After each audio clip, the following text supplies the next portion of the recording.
সাদ্দাদে হুদ আলাইহিস সালাম যখন দাওয়াত দেয় যে হে সাদ্দাদ, তুমি মানো আল্লাহ এক, আমি হুদ আল্লাহর পক্ষ থেকে নবী হয়ে এসেছি, তখন হুদ আলাইহিস সালামের সঙ্গে সাদ্দাদে টিটকারি করে, তোমার আল্লাহর বেহেশত কি, তোমার আল্লাহর দুজক কি, তার থেকে ভালো বেহেশত বানায় আমি দুনিয়ার দেখাবো।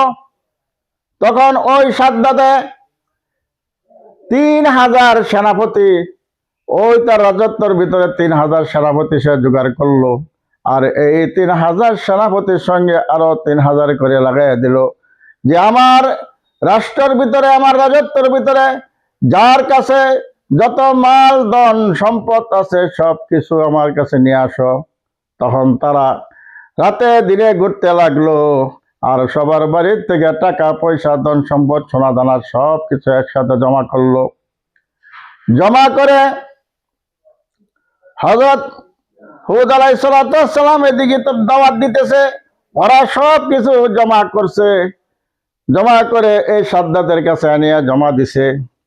আর সাদ্দাতে বলল, এই আমার রাজত্বের ভিতরে যত সুন্দরী নারীরা আছে সবাইকে একত্রিত করো। তাও একত্রিত করা হলো।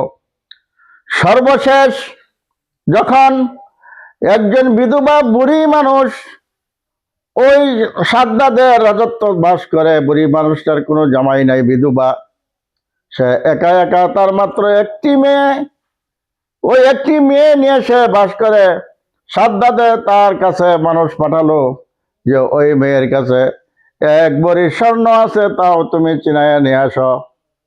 সর্বশেষ যখন সাদ্দাদের সেনাপতিরা ওই বিধবা বুড়ির মেয়ের কাছে গিয়ে ওই স্বর্ণটা আনার জন্য বহুত কিছু করছে, বহুত তর্ক বিতর্ক করছে যে আমি গরিব মানুষ, আমার কাছে এই অল্প স্বর্ণ তুমি নিয়ে যাও না, আমার কাছে চেয়ে যাও।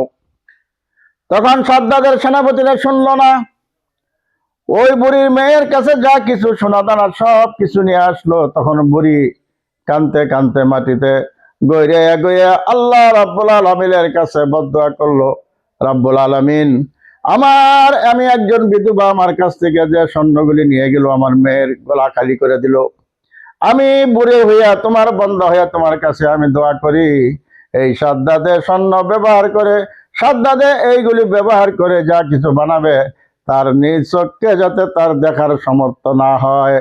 আল্লাহ তার দোয়ার সঙ্গে সঙ্গে কবুল করলেন।